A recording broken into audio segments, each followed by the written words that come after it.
The moment it happened, the room froze as if time itself had shattered. In front of crystal chandeliers and tables dressed in white linen, with dozens of guests holding champagne glasses mid-air, Gregory Miller shoved his own wife toward the door and ordered her out with a cold finality that echoed louder than the music. The humiliation landed heavier than any slap. Her heels scraped against marble, her hands trembled, and every eye in the room turned away in discomfort. What no one knew then was that this cruel moment, meant to break her forever, was about to become the turning point of everyone's life in that hall. If you believe in kindness, second chances, and stories that remind us that no pain is wasted, take a moment right now to like this video, share it with someone who needs hope, leave a comment, and subscribe to the channel. Your support helps these stories reach hearts that may be hurting in silence. Her name was Rebecca Miller, and until that night, she had learned to survive quietly. She stood there, framed by towering glass doors, wearing a pale blue dress she had ironed herself that morning while Gregory complained about the wrong cufflinks. Rebecca had grown up in a small Ohio town where love was simple and promises mattered.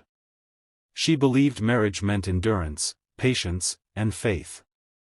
For 8 years, she had swallowed insults, forgiven betrayals, and told herself that storms passed if you stood still long enough. Gregory, a rising real estate developer in Illinois, had once been charming, ambitious, and warm. But success sharpened him into someone unrecognizable. Tonight's lavish anniversary gala was meant to celebrate his achievements, but when Rebecca gently corrected a small lie he told a guest, his pride snapped. In one public, merciless act, he decided she was an inconvenience he could discard. Rebecca walked outside into the cold evening air, her chest tight as if she had been pushed underwater. The city lights blurred as tears welled up, but she refused to cry loudly. She had learned that silence hurt less than begging. Guests whispered behind the glass, some shaking their heads, others pretending not to see. She stood alone, wondering how a life built on sacrifice could be erased in seconds. Her phone buzzed with messages she could not bring herself to read. She felt small, disposable, and foolish for believing love could soften cruelty. Inside, Gregory straightened his jacket, laughed too loudly, and continued entertaining his guests. He told himself he had done nothing wrong, that Rebecca embarrassed him, that strong men made hard choices.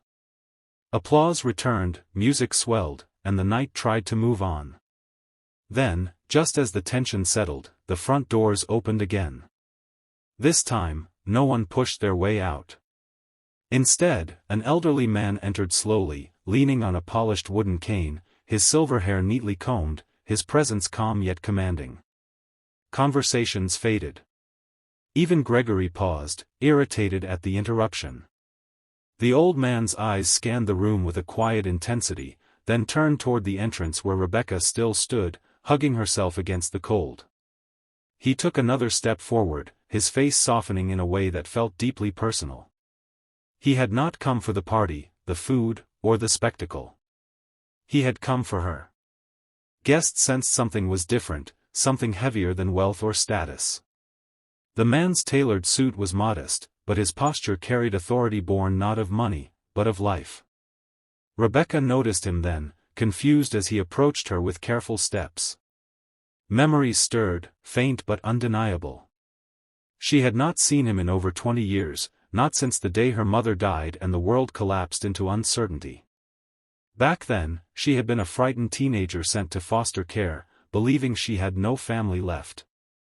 The man stopped in front of her, his eyes glistening. He did not raise his voice or demand attention, yet the room leaned in as if pulled by gravity.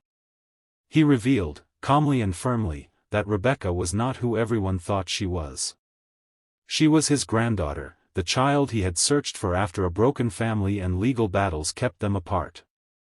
He was Samuel Whitaker, a self-made investor known quietly in philanthropic circles across the United States, a man who believed wealth meant nothing if it did not restore what was lost. Shock rippled through the guests. Gregory's confident smile faltered as whispers erupted.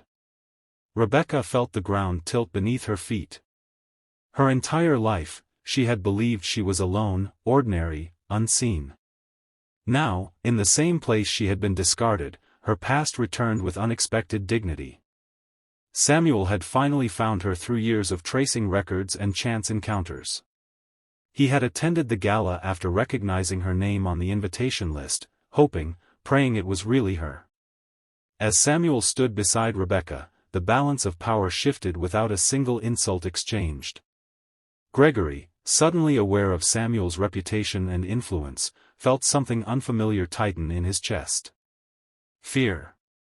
The guests who had looked away moments earlier now watched closely, embarrassed by their silence. Rebecca, overwhelmed, felt shame slowly loosen its grip. For the first time in years, someone stood with her, not because she endured, but because she mattered. Samuel did not need to raise his voice to make his presence felt. He acknowledged Rebecca's strength, her perseverance, and the grace she showed even when humiliated. He made it clear that no one had the right to discard her as if she were nothing. Gregory's success, once impressive, suddenly felt fragile. The room, filled with people who valued appearances, was forced to confront the cost of cruelty. Rebecca realized that dignity was not something granted by marriage, wealth, or approval.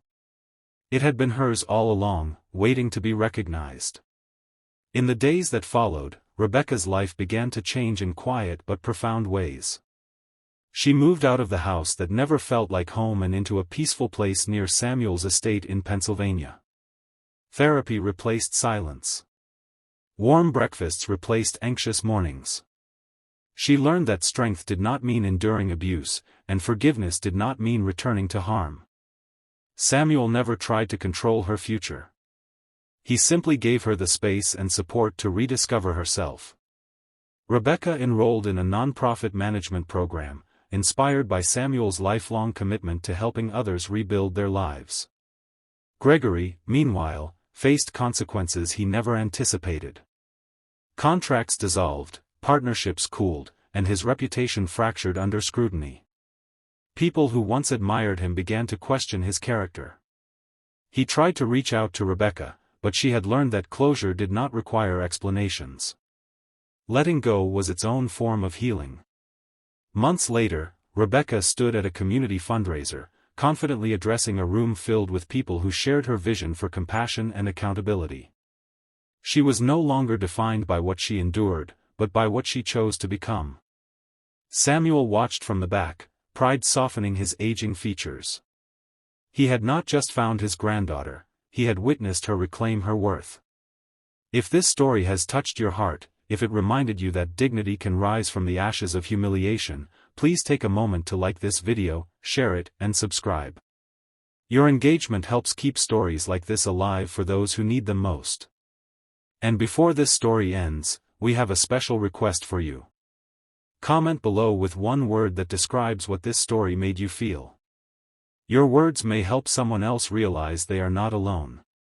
Rebecca's journey was not about wealth arriving at the right moment. It was about truth finding its way into the light. On a night meant to destroy her, she was instead revealed. And in that revelation, she learned a powerful lesson that stays with us all: no one has the right to throw away a soul, because sometimes, the one cast out carries a legacy stronger than the room that rejected them.